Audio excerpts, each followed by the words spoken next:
Welcome to Philosophy of Value Workshops number 53 of Series 9.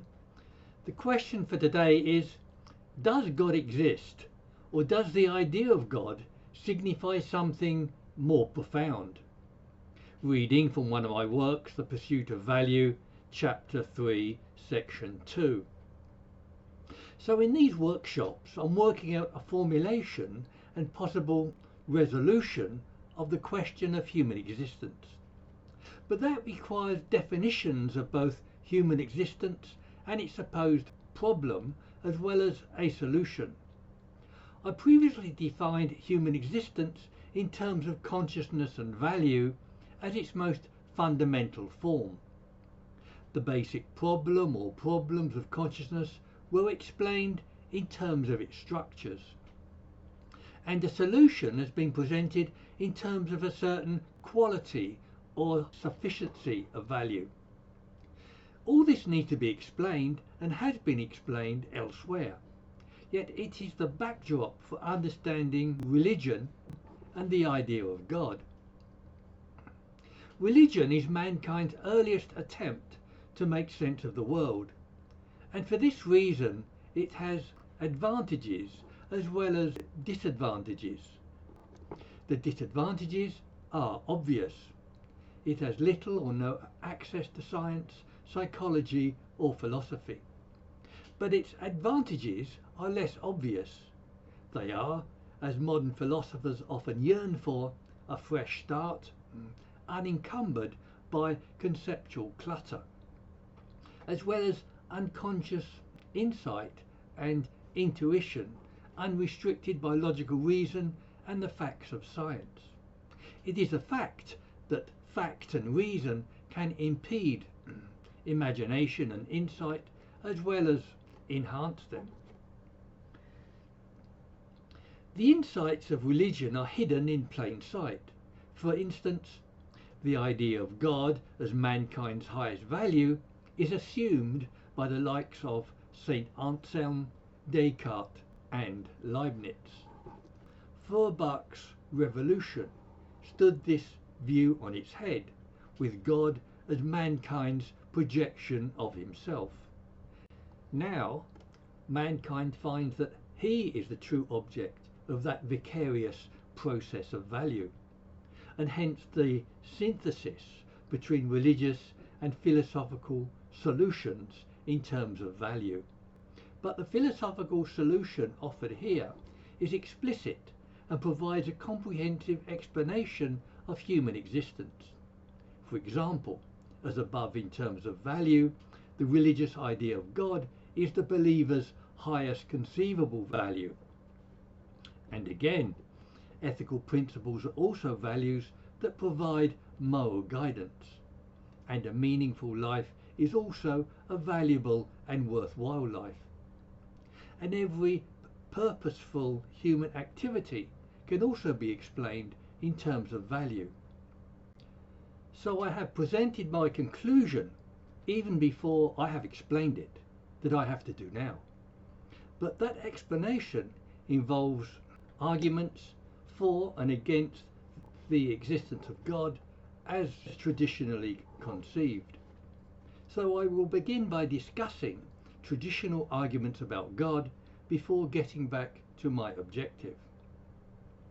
But traditionalist perspectives and their questions are nevertheless taken up by many contemporary thinkers, and standard debates about religion often focus simplistically on its truth or falsity or degrees thereof. This is the practice of the four horsemen of the new atheism: Dennett, Dawkins, Hitchins, and Sam Harris. But the apprehension and understanding of religion require more than rationalist and literal thinking. And in my view, and in the view of others, the four horsemen have missed the point by focusing on literal truth. Rabbi Julia Neuberger, for example, argues that religion is more about action, fellowship, ethics, and ritual. And I wonder why intelligent people invest so much thought in such redundant questions. Yet mythological interpretations go back to Schleiermacher, David Strauss and Feuerbach in the 18th and 19th centuries. And Nietzsche's reading of Strauss and Feuerbach led him to giving up his early belief in God. In the 20th century, Bultmann, John Hick and Don Cupid advanced other non-realist interpretations of religion. I myself look at religion and Christianity as a mythological phenomenology of value. Again, this is because God represents the believer's highest value together with a whole pantheon of values. And on basic psychology, this focus of value and values can evoke a transformative experience. And no less might be expected of an explicit rather than a mythological account of value. Yet to be conscientious, we must now list and discuss traditional arguments for and against the existence of God. These include the cosmological argument, ontological argument, teleological argument, moral argument, as well as arguments from contingency religious experience that I only note below. I will later present my argument from Spider-Man and other anthropocentric considerations. Many believers hold that arguments are beside the point, because belief is a matter of faith, not evidence.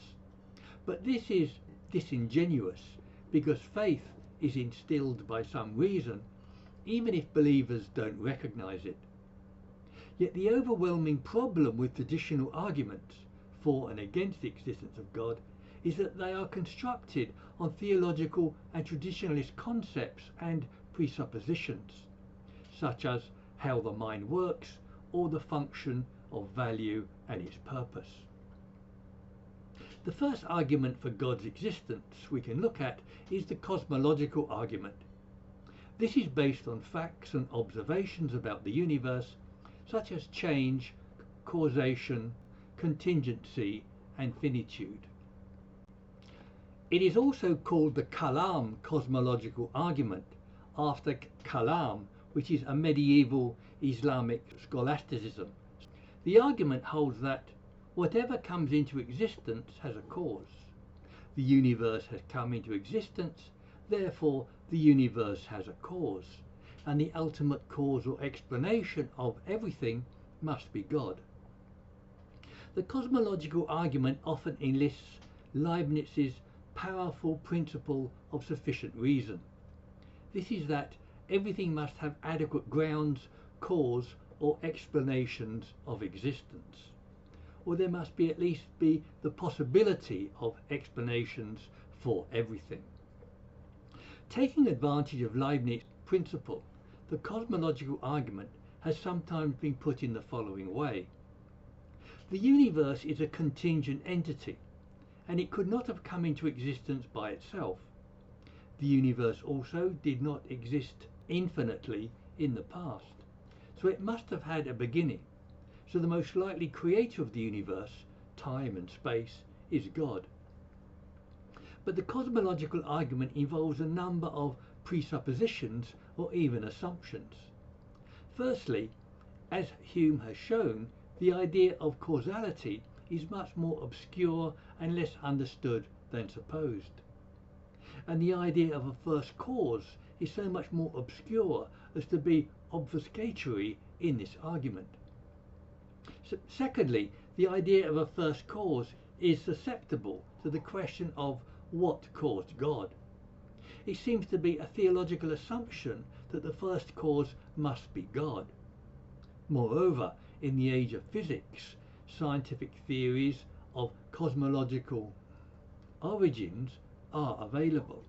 That is, not just the Big Bang, but such as the M theory of overlapping energies or branes. Branes spelt B-R-A-N-E-S, as well as quantum fluctuations and cosmic inflation. The point here is that these theories don't have to be correct, but they give us alternatives in thinking about the origins of the universe, and which is more plausible. The next argument for God's existence that we can look at is St. Anselm's ontological argument. This begins with the intuitively powerful definition of God as something than which nothing greater can be conceived. It's intuitively powerful because if anything greater could be conceived, it would usurp God's function. It also presents God as the believer's highest value, as well as in a later philosophy of value noted earlier. Yet the argument goes on to hold that in order for something to be the greatest conceivable, it must also exist. This is because it is held that it is greater for something to exist than to not exist. Therefore, in order for it to be the greatest conceivable, it must exist. But the ontological argument is also an ontological fallacy in several ways. One is that conceiving of something in the abstract isn't the same as existing physically. There seems to be a confusion here between the ontologies of abstraction and physicality. For example, I may be able to conceive of a perfect spouse, but that doesn't mean that they exist. Or I may be mistaken and I can't conceive of a perfect spouse or a perfect God. Another fallacy is the assumption that the value of something existing is greater than it not existing. But there are plenty of things that would be better not to exist, like the devil, death, and suffering. Yet another version of the ontological argument was presented by René Descartes.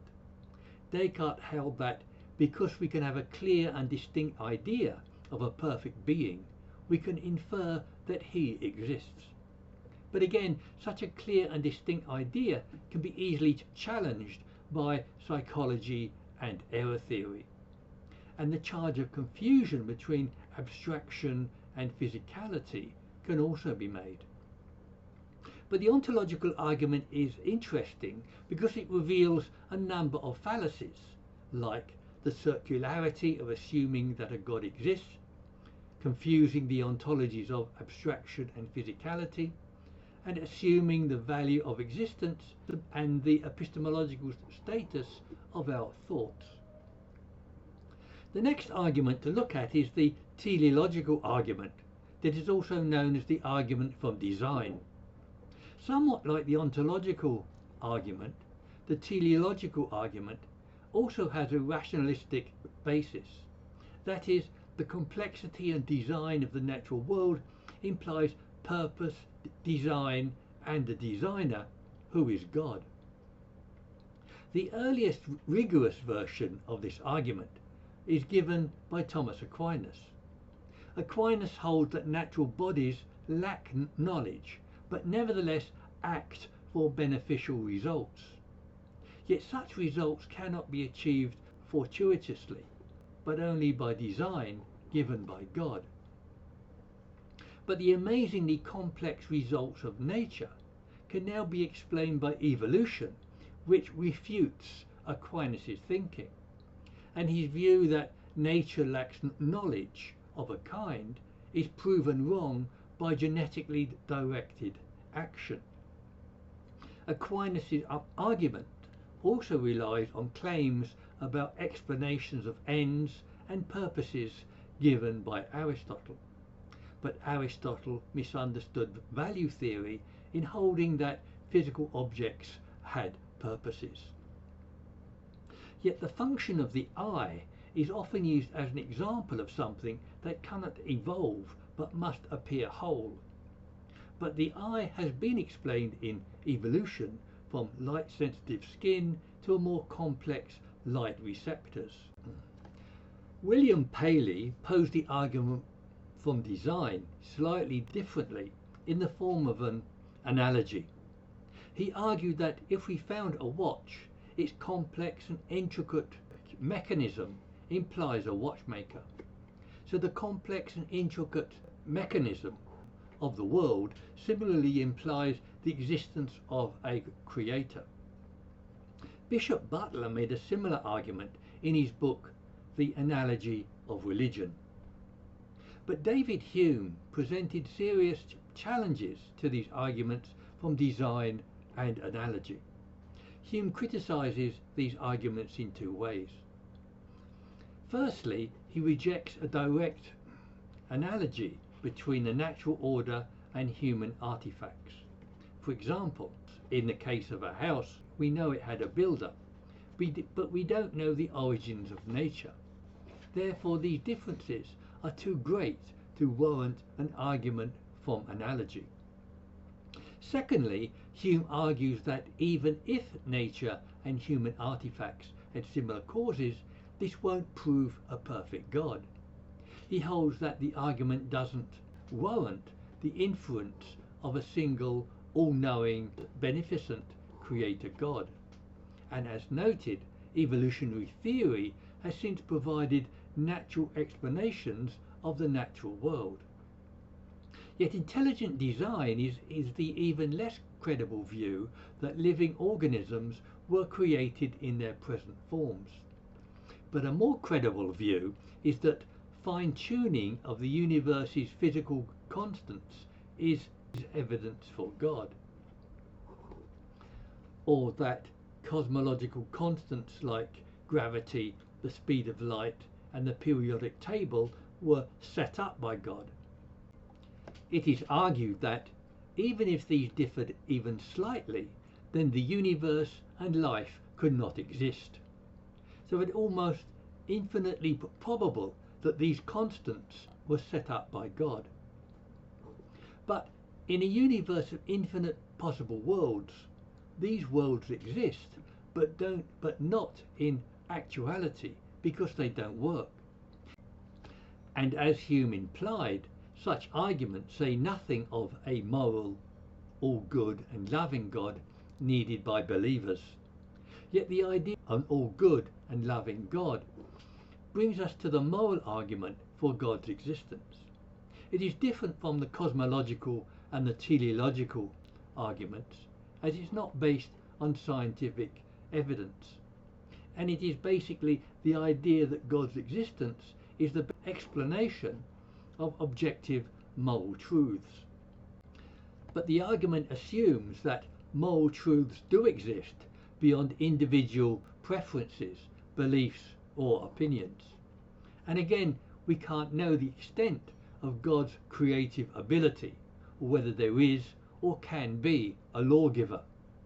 For example, on the idea of God as a lawgiver, the Catholic philosopher Elizabeth Anscombe had doubts.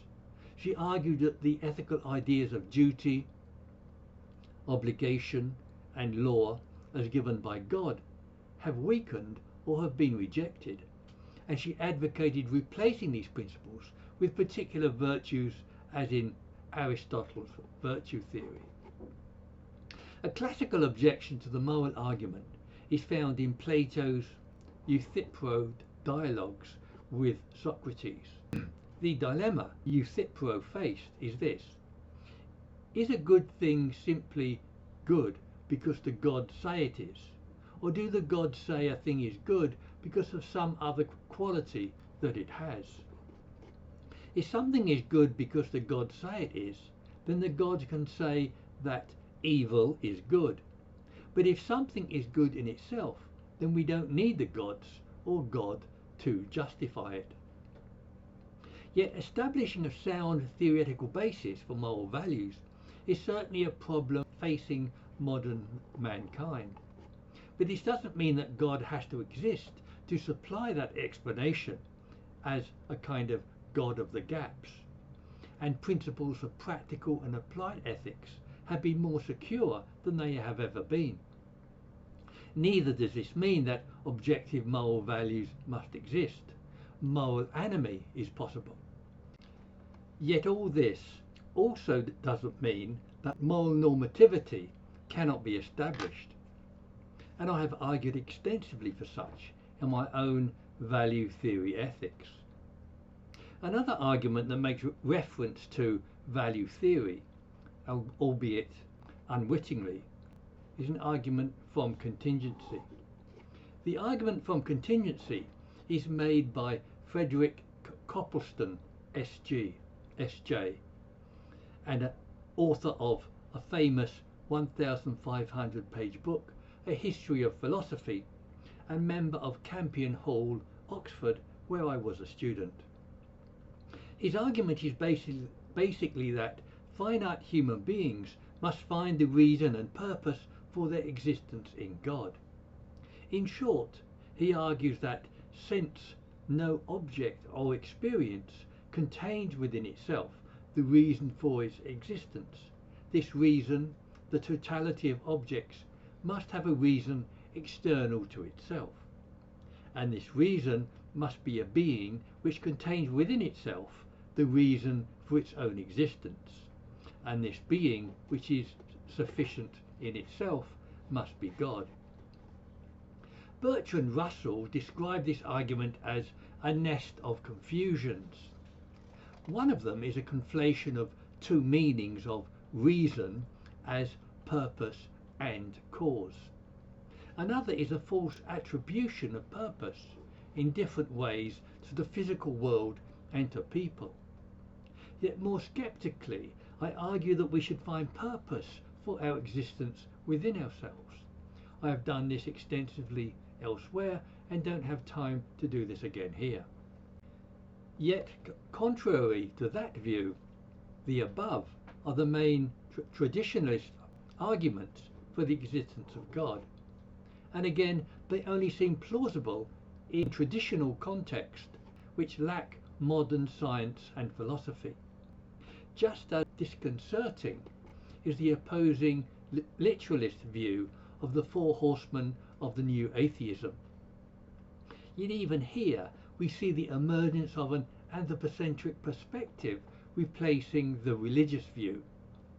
For example, Christopher Hitchins asks, why only after hundreds of thousands of years of human ignorance and suffering did God send his prophets of salvation to the most backward regions of the earth? He also tells us that many ideas such as the incarnation, a saviour and virgin birth existed before Christianity, and the idea of a God-man was also common to ancient Greece, where the gods were near the human world. Another kind of anthropocentrically circumstantial argument is that every particular religious system improbably implies that all the others are false. Yet it is even a more serious criticism that certainty of religious belief reveals the limited socio-historical and philosophical context of those beliefs. Given the inexorable advance of the anthropocentric perspective and the decline of the objective religious view, we can now consider an even more anthropocentric argument that I call the argument from Spider-Man. That is, we are certain that characters like Mickey Mouse or Spider-Man don't exist in real life, but it isn't immediately apparent how we can be certain.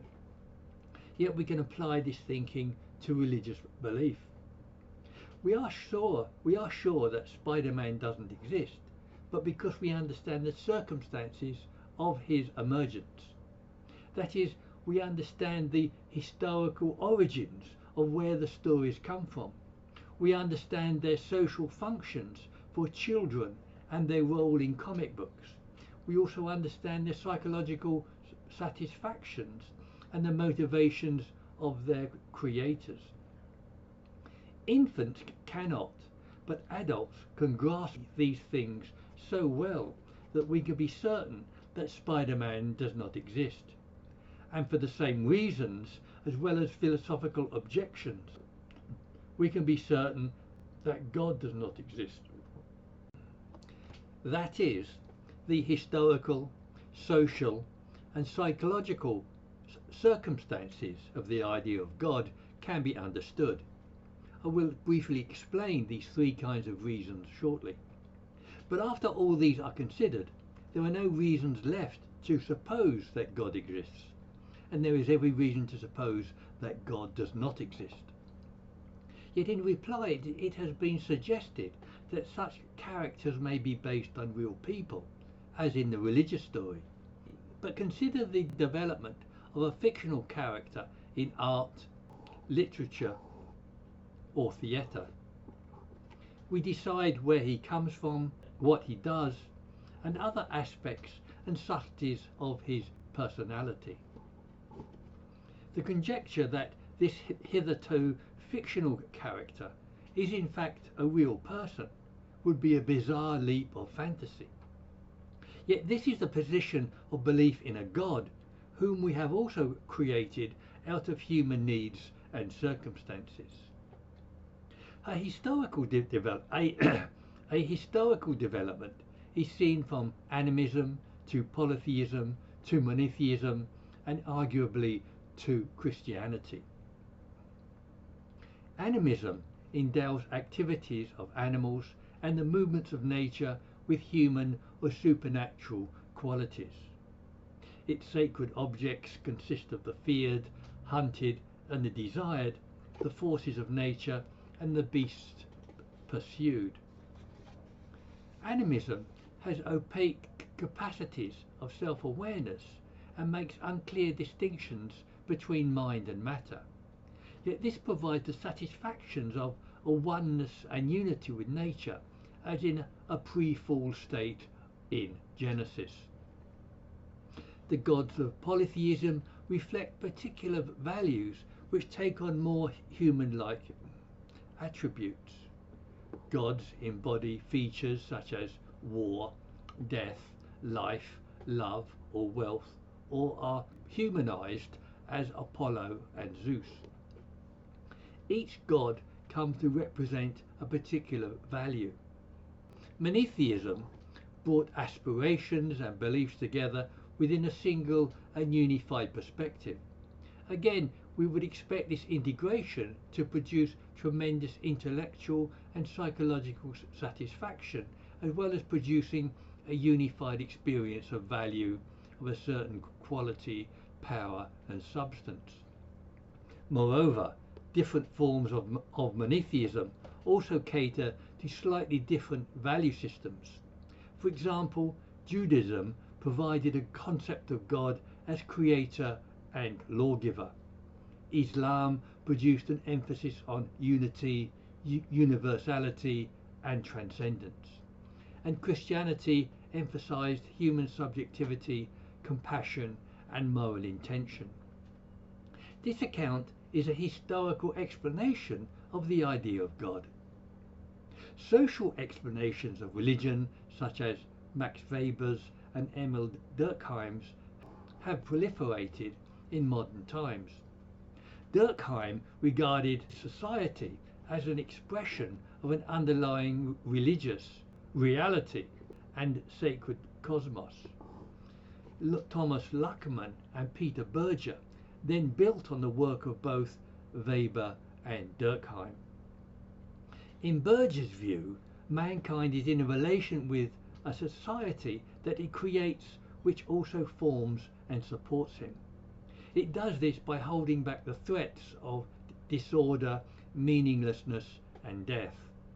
And Berger explains how religion plays a vital part in maintaining the social fabric that does this.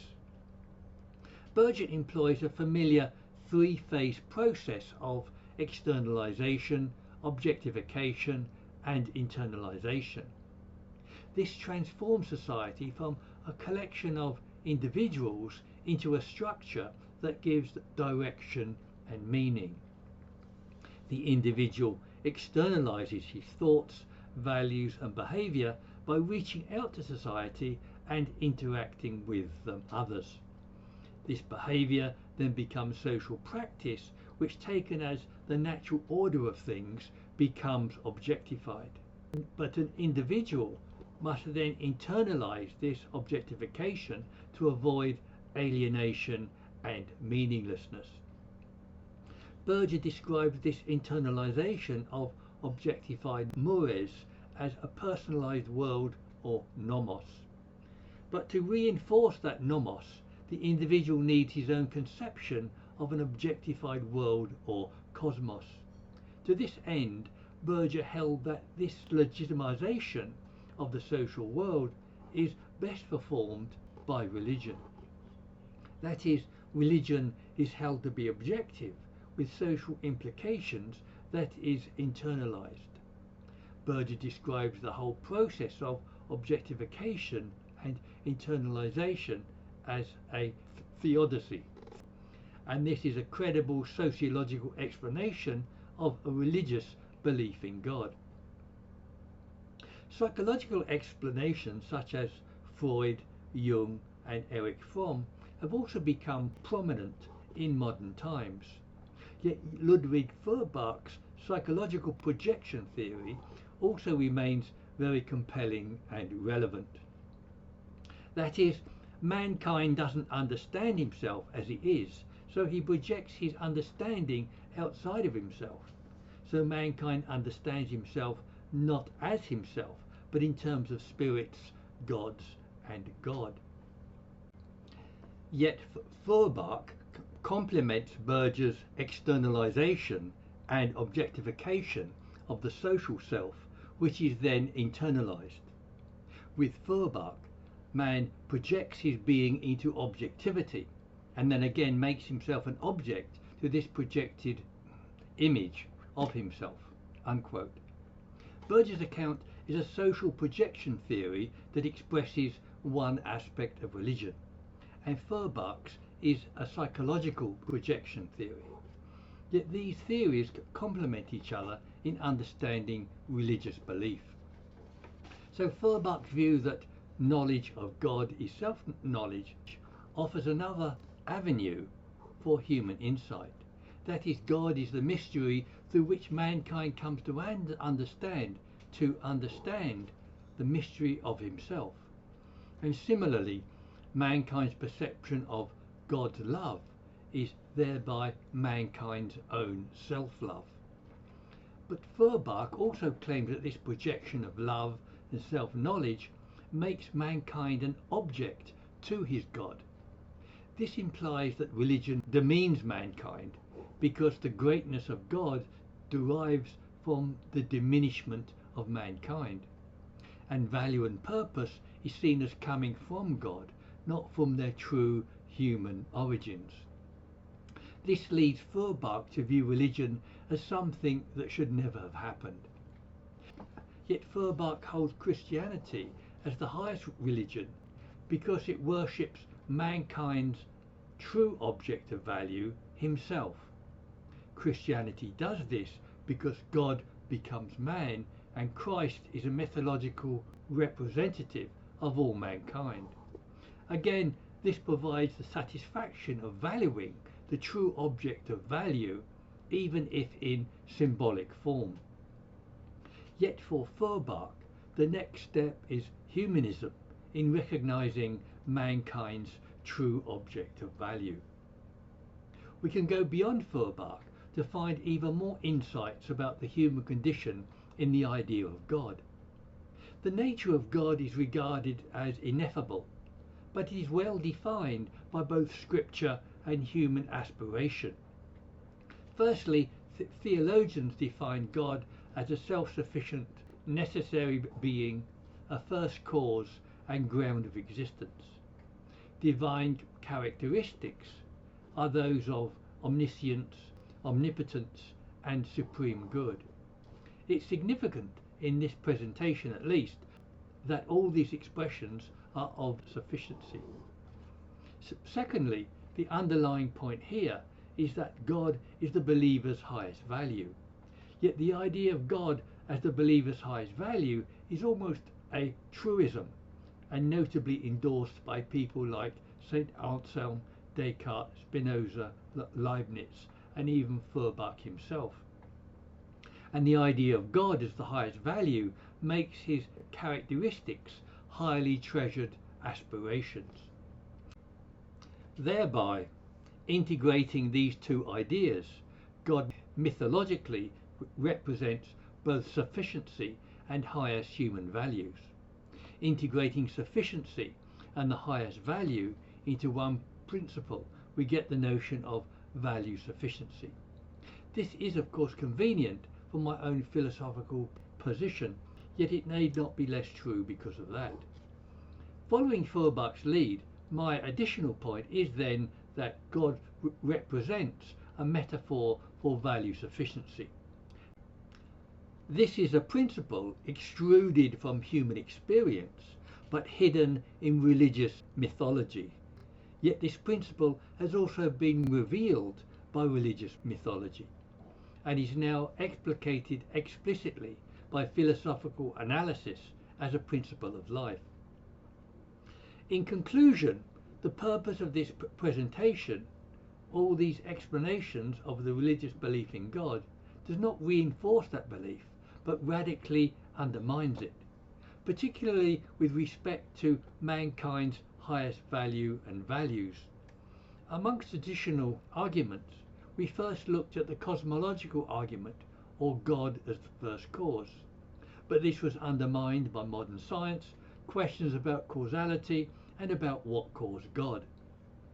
The ontological, teleological, and moral arguments similarly contained theological assumptions.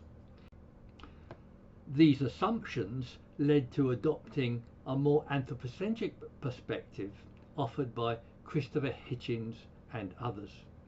And my own argument from Spider-Man made historical, sociological, and psychological considerations. Yet Ludwig Feuerbach's psychological projection theory is also very relevant to this conclusion, that God is a projection of mankind's highest value, himself, and that the idea of God expresses properties that mankind secretly craves. So let me have your comments and criticisms at the meeting or on websites like Zoom or meetup.com.